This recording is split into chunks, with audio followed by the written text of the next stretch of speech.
When the sun sets, the undead awaken. To slake their hunger, they feed upon the herd of unaware mortals. Right beneath our noses, the kindred clash against their rivals as they vie for control of the city of San Francisco. Are you strong enough to cheat Final Death and see another night? Vampire the Masquerade Rivals expandable card game from Renegade Game Studios.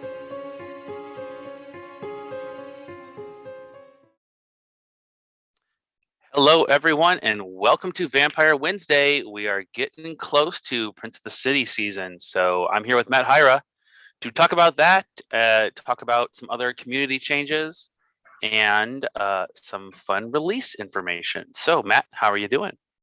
I'm doing all right. I am back in freezing cold Minnesota after my brief stint in Reno for Gamma, and you are still hanging out in Prague. Yeah. Was there snow on the ground in Reno? No snow on the ground in Reno, and I came back to almost no snow in Minnesota. And then Wow. Yesterday rained, today it snowed. So welcome to Minnesota. Wow. I know at least one of our Southern California players is going to be coming up here for the event this weekend at the Source Comics and Games, and bring a jacket, Edward. I'll just tell you that. Haha. A little bit hard to predict. Good. So the big news from today in the community is we're actually going to be migrating the Rivals specific Discord server over to our main Renegade server. So our new community manager, Jordan, who's actually going to be on the show next week, so you guys can get to know him a little bit. He's doing a lot of really fantastic work on the main Renegade server, just increasing functionality, like adding a bunch of cool perks and things. And we are going to have all the same structure of channels and everything on the Renegade channel as we do on the dedicated Rivals one. I know the first sort of worry for people who are big Rivals fans, but maybe don't play the deck builders at the role-playing games, is you don't want to get barraged by notifications and things for those other channels.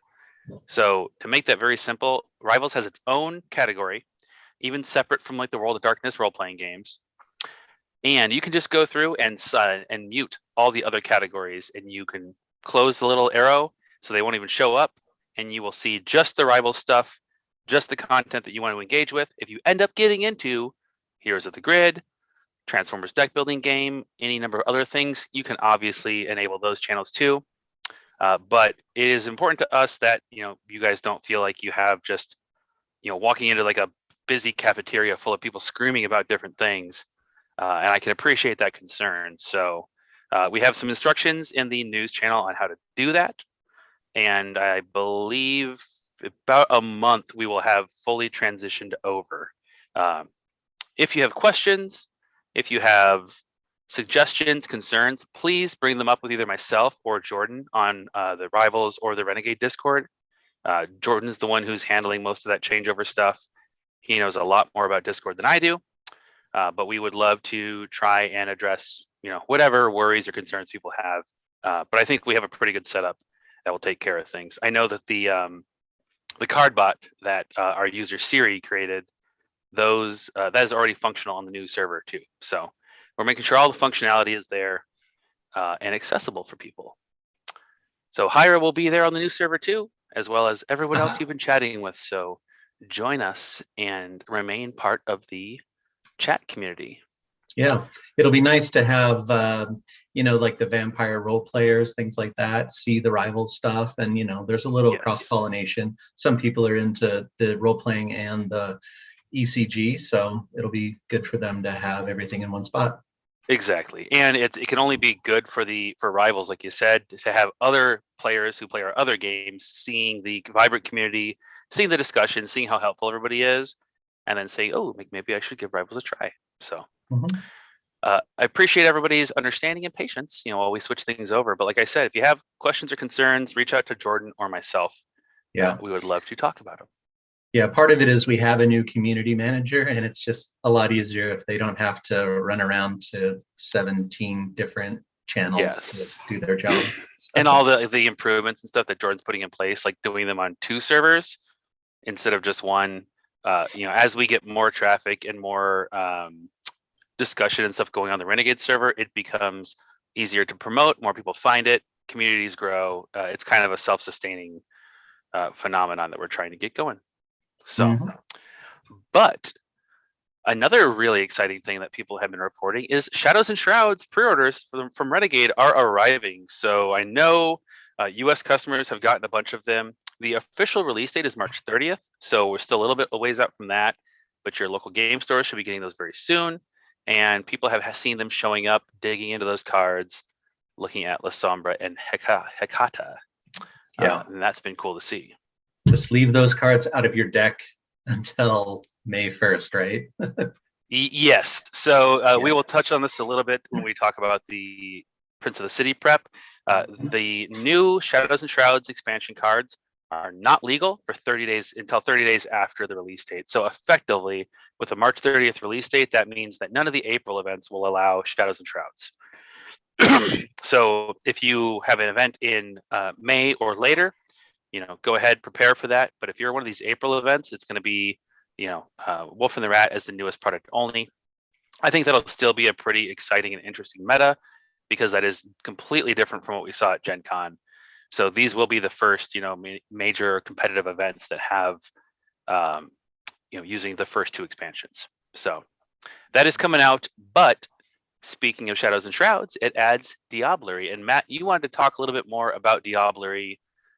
Clear up some confusion or misconceptions about it.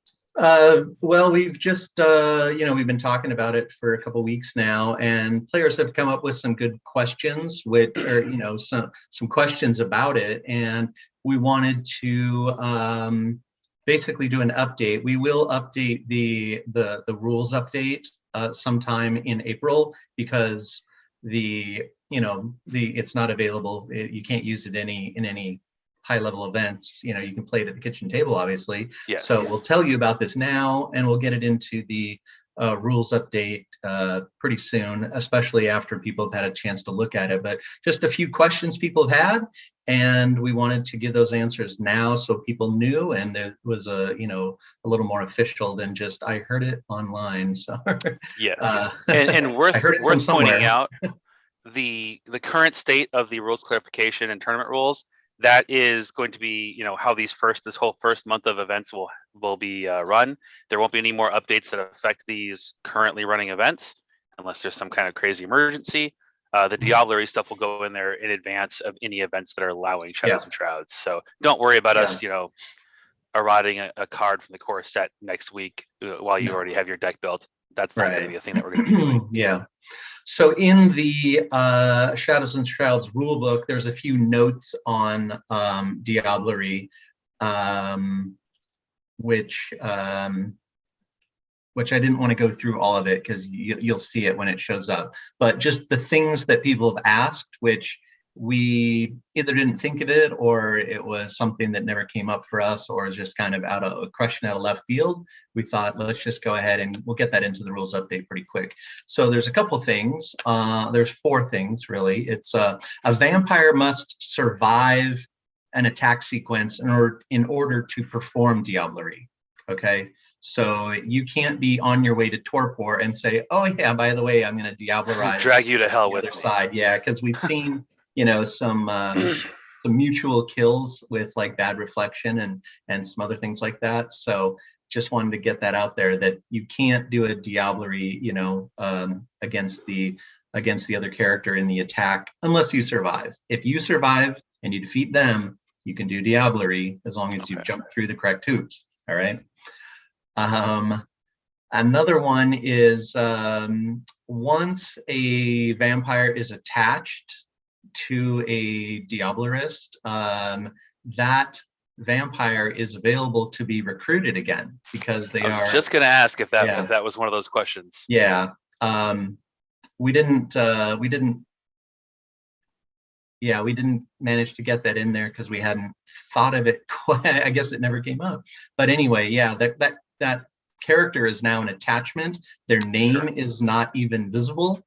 So they cease to exist as an entity in the game. They have been consumed, literally eaten by the character performing Diablerie. So they are out of the game. And so you can recruit a new copy and claim that the consumed one was masquerading. remind me, can you only Diablerize one? You can only have one Diablerized vampire under a card at a time? I vaguely remember something about that. No, not quite. No, you can have multiple attached. Yeah. So you could theoretically Diablerize Hydra twice or something like that. I mean, yes, if someone recruited it and then someone else recruited it, yeah, that could happen. You're probably better off Diablerizing a different character with different disciplines and different attributes.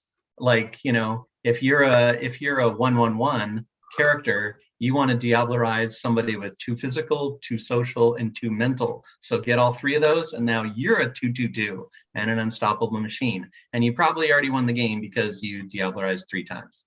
So yeah.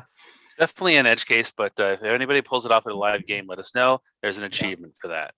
Now, if you are so lucky to Diablerize 3 times, yes, definitely screenshot it and post it on the new Renegade rival server, and we'll give you some smiley faces and stuff. But to that point, you cannot remove a consumed vampire without a card effect allowing it. Okay. Yeah, so it's not a regular attachment. It is a special. You have literally eaten that thing, so it's not like you can puke up your guts and say, "No, I'm just going to get rid of it."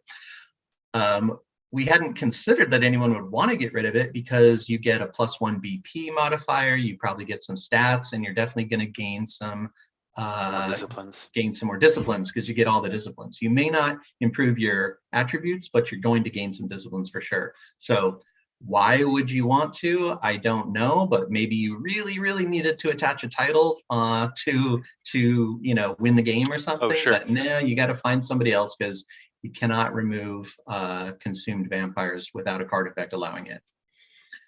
And then lastly is people said, oh, can I Diablerize, citizens and things like that? No, you can only Diablerize a vampire. So there it is. Yeah. Cool. So again, nothing. Yep. I don't think anything earth-shattering there, but no. Good questions that come up. And there's other bullet points regarding Diablerie. You'll see it when you open your Shadows and Shrouds rulebook. I'll go through them just real quick, just so it's all in one place. Performing Diablerie against a vampire is not defeating them a second time.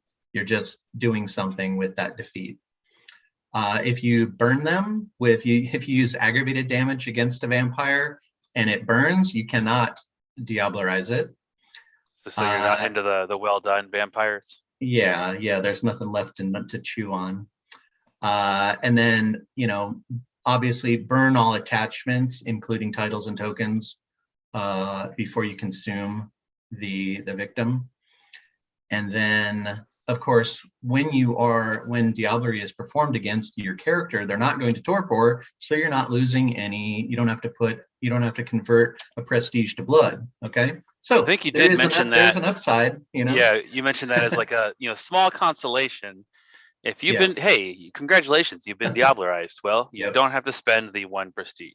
And the last bullet you'll see in there is that when a vampire, when the Diablerist is defeated, you're going to burn the attached vampire. So it does not stick with them, which only titles stick with. So that should be fairly obvious, but just wanted to get it in there.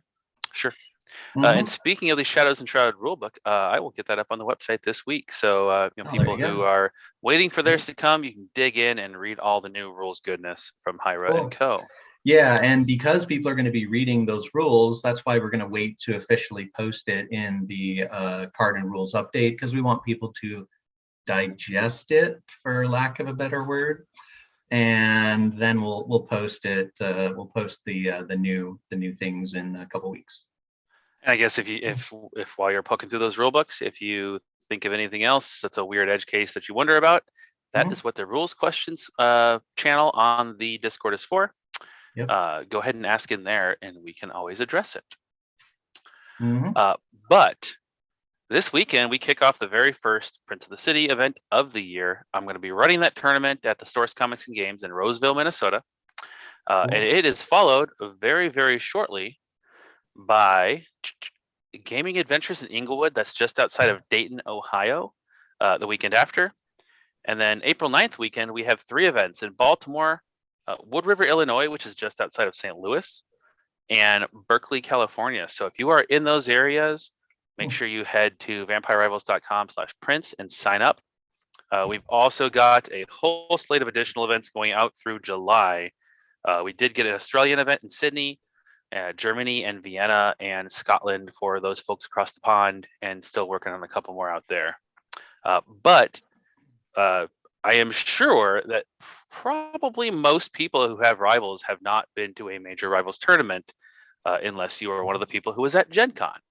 And we did a little bit of a stream about this in preparation for Gen Con, but I think it would be useful just to talk about some tournament prep, like tips and tricks, things to consider, encouragement for people who might be nervous about going to a big tournament like this, just to get people prepared for all these events happening over the next, 6 months, 5 or 6 months. So the first thing that I just want to tell people is, if you're thinking like, oh, should I go? I don't know if I'm good enough. I don't know if I know the rules well enough. I just want to encourage you to just go to your local event. We have designed the pricing on this very deliberately to have really solid participation prizes. So like, you will get some goodies that you can't get anywhere else just for showing up. You can show up and lose every single game and be, have your coterie scrubbed from the face of the earth every game, still get some cool swag, and you will still meet other vampire players. You will, meet your local community and form some bonds, and you're going to improve your skills at the game as well. So I don't know about you, Matt, but I think that just showing up is really the first step for any of this stuff. And I want people to not be intimidated by it. Yeah, it's actually less, it should be less intimidating for the average person, because you're going to be, for most of the tournaments are going to be 4-player. And True. when there's 3 other players at the table, one of them is not your enemy. That's right. So you can ask for advice from your fellow players. You can say, hey, I'm worried about losing in the next 2 turns. What can I do? Politics and table talk are totally allowed. It's part of the game. You can even make deals during the game. There's limited things that you can deal with, that you can offer in a deal, but it doesn't have the same intensity as that head-to-head, where the other person is going to do every single thing possible to crush you. In a 4-player game, there's subtleties. You may not, if you're not doing so well, which if you haven't played in any card game tournaments before, other people might get going a little bit faster. But if you're lagging on the agenda, or your plan's not coming together, the other players are going to, want to see you do a little better, because you will then be a roadblock to whoever's coming after them, typically. So and actually, to your point, that one of those players will not be your enemy. It's at least one, because you can also end up where, you're my rival and I'm yours, and then the other 2 players are not.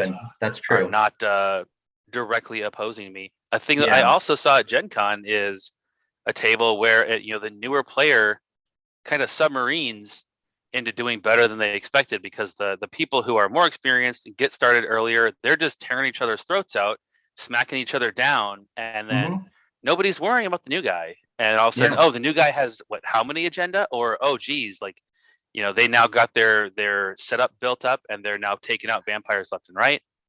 So being the sort of unsuspecting, unassuming one can actually work to your advantage.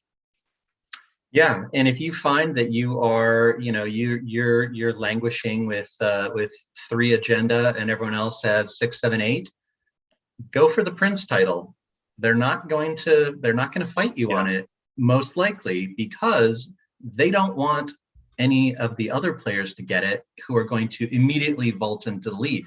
If you get it as the low man on the totem pole, low man or low woman, they would much prefer that you were the prince. So go ahead and just, if you find that you are lagging in the game, just take some bold steps, and you will find that they are not that players are not going to fight you too hard on that, because you're not a threat. So if you're really worried about it, try not to be a threat, and then when the time is right, be a threat. And the other thing that I just can't overemphasize, the first time I showed up at a store to play in a tournament of any type, it is a little bit nerve-wracking, but it's the only way that you're going to really build your skills and get more comfortable to go and do this at other events, whether it's another Prince event, whether it's a future event at your store, coming to Gen Con, something like that. Get that first little bit of experience, and it'll just be so much easier going forward. So yeah, that's just kind of the. Oh, go ahead. Yeah. Oh, I was just going to say, yeah. And these events, people will be competitive there, but you're not going to get those. You're not going to get too many of those hired gun out of town killers. One person from California is coming to Minnesota apparently, but we're not talking about thousands of dollars on the line like can happen with some other games. So it's a more casual game experience. So we want people to come out and meet the other players in your community. Is really what it's about. Or if you're in Minnesota, come out and meet me. Another thing that you just keep in mind if you're coming to these, one, give the tournament rules document a read, and give that clarification document that Hyra alluded to earlier a good read. The clarification one in particular will just answer some of those weird edge cases. I know I am a kind of person who looks at a card and then thinks okay, what weird way could this maybe work? You may have noticed that when we preview new cards. The rules clarification document will frequently tell you whether or not that is possible. And then the tournament rules, there's just a couple of things that work slightly differently in a tournament setting from what the core rulebook presents. The main one that sticks out to me is when you record your score at the end of the game, always record any agenda points earned for tiebreaker purposes. That is a thing that is not in the core rulebook, because the core rulebook does not detail, playing multiple tournament rounds in a row. But we want to make sure that everybody gets their best possible tiebreaker.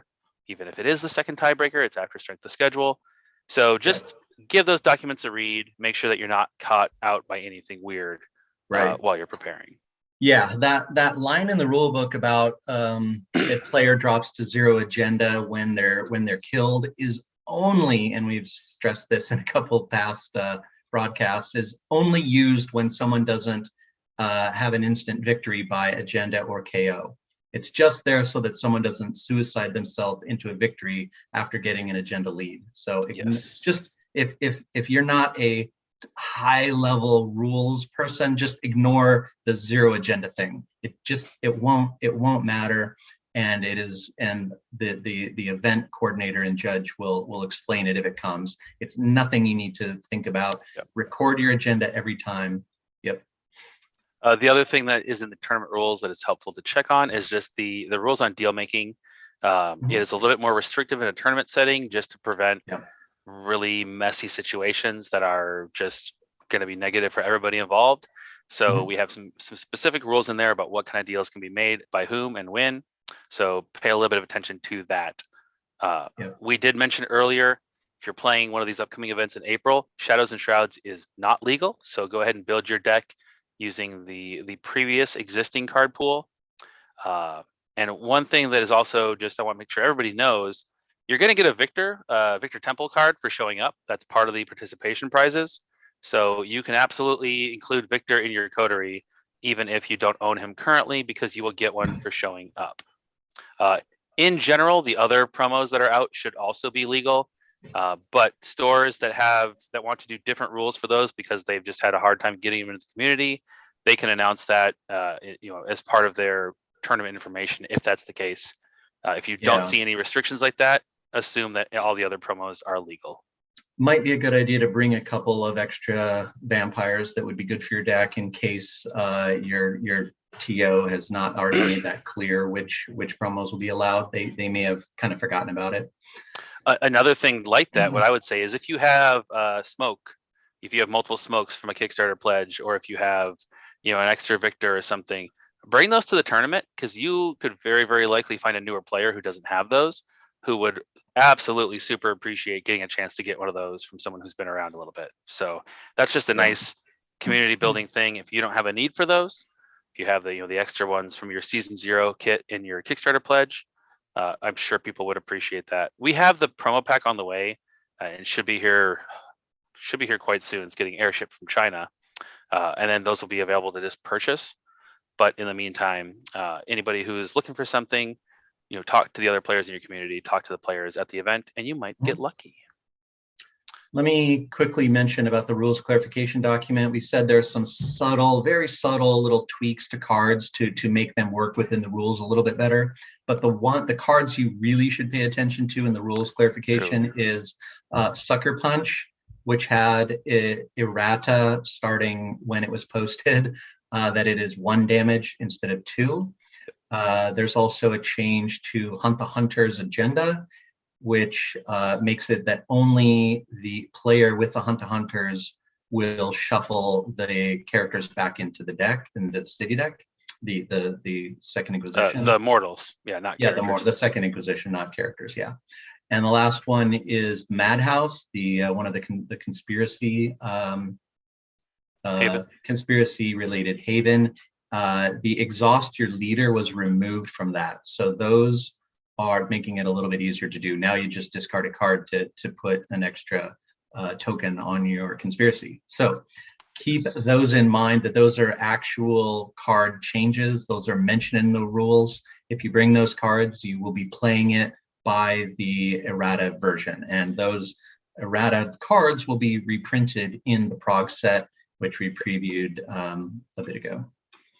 Yes, and also on the organized play page on the Vampire Rivals site, we do have a PDF you can print out that has the corrected versions of those cards, so you can keep that as a reference, just so you know the lesser damage on Sucker Punch, which is still a super good card. The change to Madhouse and Hunt the Hunters. Great call out, Hyra. But we do have an actual PDF with the corrected cards. But just keep in mind, and if you are playing, or if somebody else is playing it and they're explaining it that other way, just remember that these were changed just to make those cards a little bit more in line with the rest of the card pool.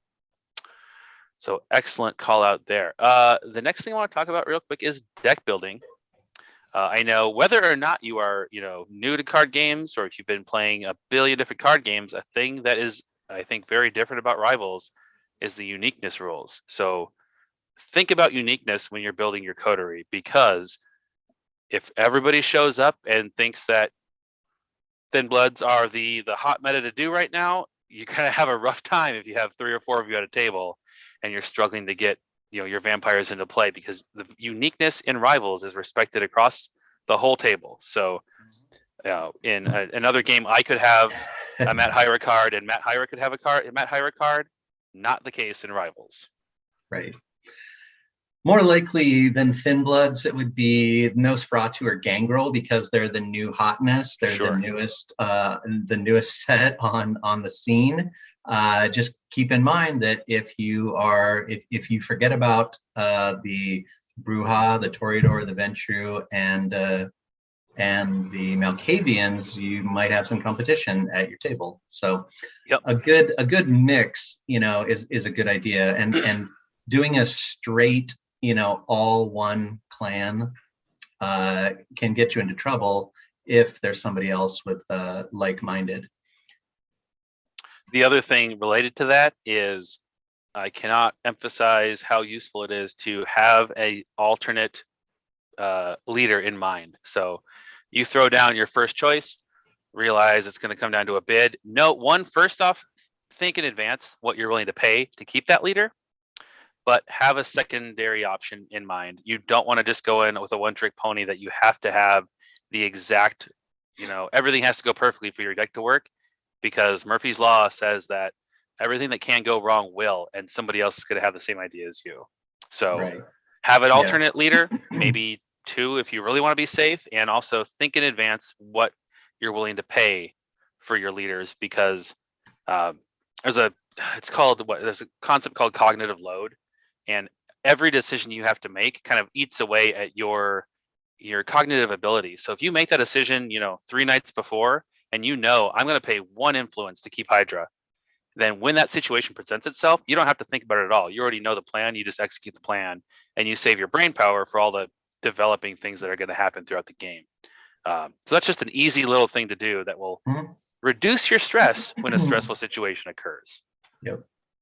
I see we have a question that came up. Somebody missed the part about Shadows and Shrouds legality. Not legal until May 1st, because the official release day is March 30th. So, and Gotama is one of the owners, I believe, at Castle of Games in Eugene, Oregon. They're hosting on June 25th. So Shadows and Shrouds will be legal for the event at Gotama's store. So nice. Yes, it's just these couple events in April where it will not be legal. Oh, that makes me want to go up to Oregon suddenly. There you go. There's a couple places I would not at all mind going to a tournament at. The New Orleans Gopher Games. It's in Metairie, Louisiana. I know the food down there is great, and they're going to be doing some really cool, exciting like side stuff. Like they've got like a spiritual locations in New Orleans, like scavenger hunt. They're going to have some food options and things. Like they're going to make a really cool event out of it. So, right. Yeah, I would love to go participate there. But the another thing about the uniqueness that we haven't mentioned, and this is for your particular event, keep in mind that you are not stuck with the same leader. You can choose whatever leader you want each round. So if you show up and realize, oh my gosh, everyone is playing Nosferatu, well, and your deck is half Nosferatu, you can switch your leader into something else if you don't want to have any pain in the uniqueness rule category. Precisely. Yep, that's a great call out too.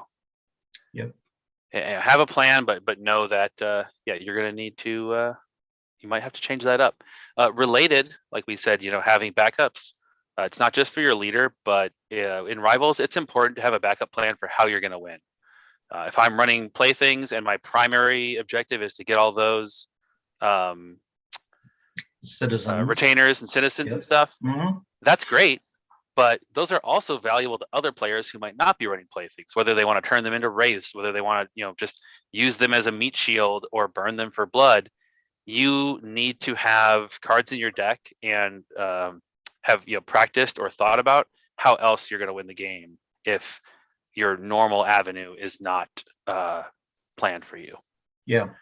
To that end, when you're building a deck, you might think, oh, my deck is I'm never gonna go out to the streets. I'm never gonna make any attacks. I'm just gonna sit home and play titles or rituals or alchemy, stuff like that. But keep in mind that a few combat cards or attack cards specifically can be worth their weight in gold down the line. For a couple of things. You might be at 11 or 12 agenda with one action to go, and without an attack card, you can't make an easy attack against a Second Inquisition or a citizen for that last agenda to win the game.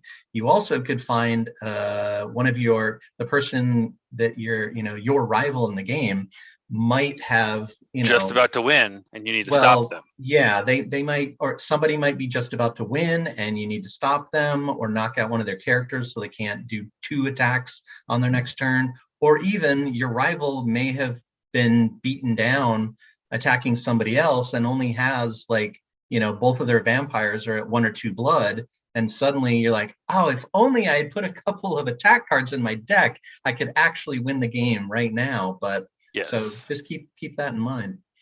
Yeah, I know some people have discussed on the Discord over the last week or so, like there is definitely a deck archetype that just wants to forward up, get their secrecy up, and do their own thing. And that's, I'm not saying that's not valid, but yeah, you do want to have the capability to do something else when someone decides, no, I'm really gonna kick down your door and just be a pain.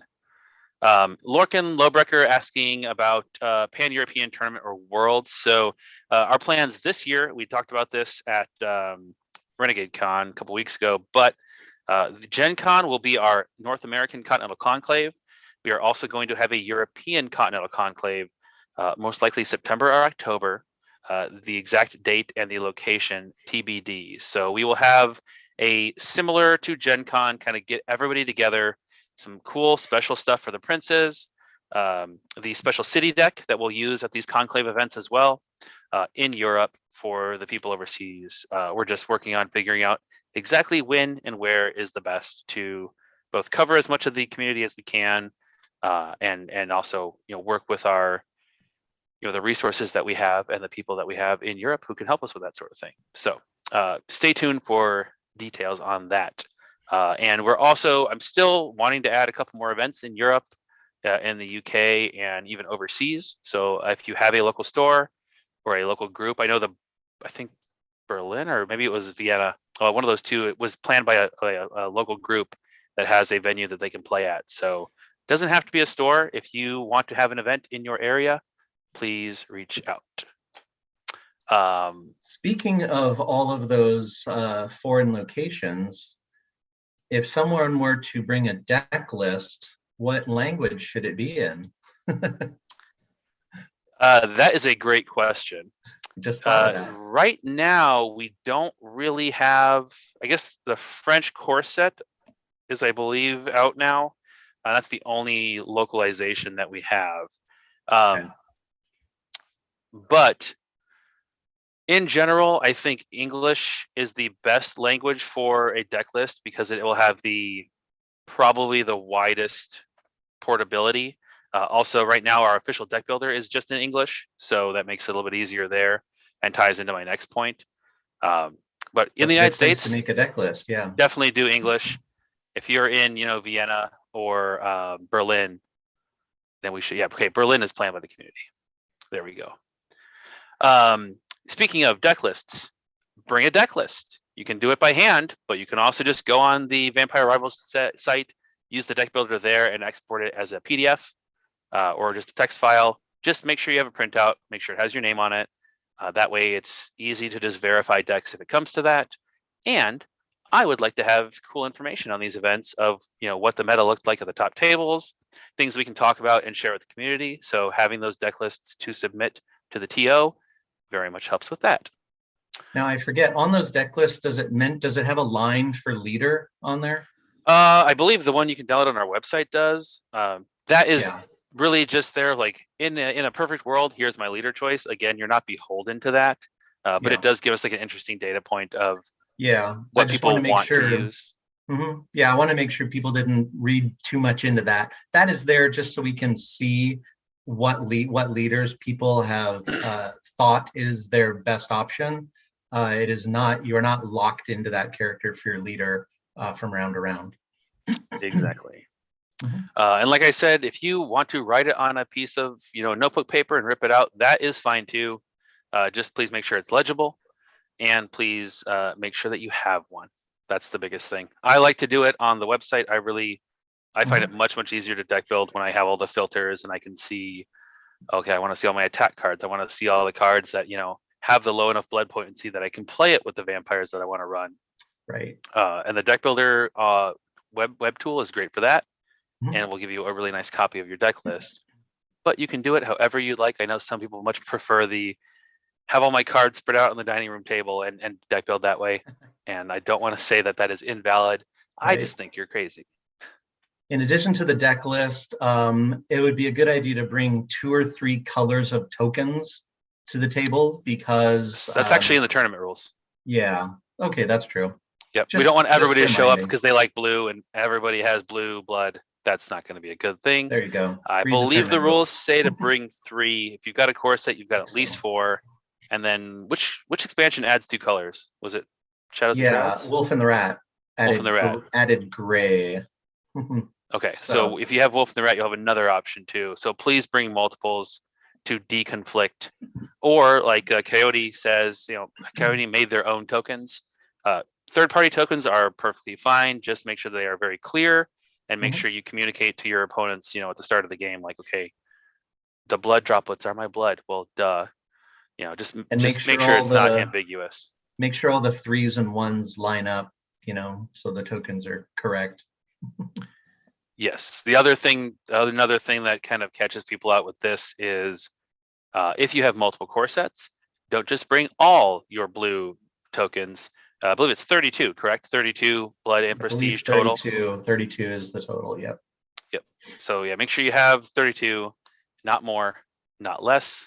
Less will only hurt you, but more is illegal because you can run out of blood and prestige if you're going crazy and doing different. Rather unlikely, yeah. I think I've heard like one person once did it or something. Yep. Yeah, not a concern for most, but we do want to make sure that everybody has the right number. And that is also specified in the tournament rules to have exactly 32 and to make sure you bring multiple colors. So it goes back to our earlier point. Give those a read. It's nothing earth-shattering, but it will prevent feels bad moments or just that panic where you're like, oh gosh, can I borrow tokens? That's not a good way to start your tournament. Yeah, and the tournament rules are a good thing for the tournament organizers and any of the floor judges to read or head judge, because there are some sample penalties and just things to watch out for to keep the games going and all that. Yes, indeed. Including the round times, right? Yes, and those are back down to our initial standard number, which for a 4-player game is 75 minutes. So we did longer at Gen Con, just because it was really still new to people. Found that in the vast majority of cases, it was too long. Being that it was Gen Con, should be pretty comfortable. Yeah, being that it was Gen Con, we had people who literally did not know how to play that just jumped in the game. And so we felt, okay, we better make this a little more friendly. But probably everyone who shows up at these Prince events at a store is already going to know how to play. So it is possible you have someone who bought the game a couple weeks ago and hasn't played it yet, but they're going to at least know how to play.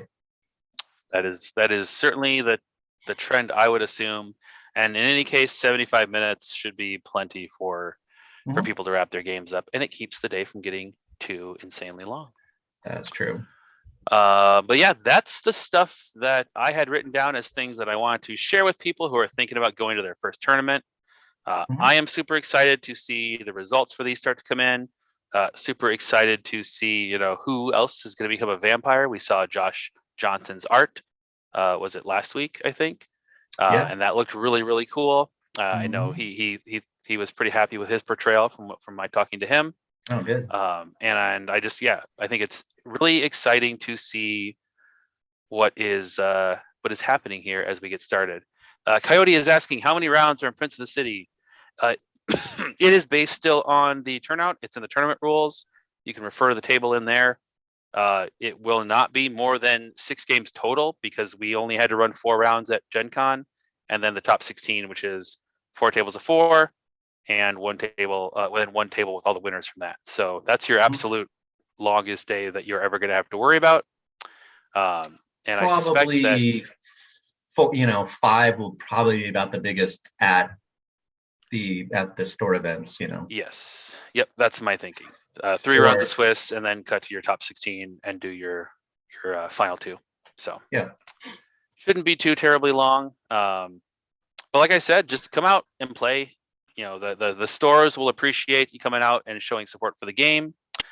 We have great participation prizes, which are 4 alt arts, the really nice artwork that we first premiered at Gen Con, the 4 plastic agendas for the core set pre-cons, 2 packs of Prince of the City card sleeves, which I think are very nice sleeves and look pretty darn cool, and a Victor Temple promo card, which is a whole new vampire, a Ventru vampire from the LA by Night streaming role-playing game that you'll be able to get as well. Top 16 gets a set of 10 custom leader tokens, 1 for each clan in the game. And top 4 gets playmats, and then of course the winner becomes immortalized as one of the kindred or a character in the game. So a lot of good stuff on offer. Don't be shy. I hope to see you at the Source or any one of our other tournaments that are coming up. And if you have a location overseas that would like to have a tournament, please reach out to me. So that is it for now. Everyone, get signed up for Prince of the City, get your practice in, build those decks, and get ready to compete this year. And have a great night. Thanks for coming on, Matt. Thanks. Bye.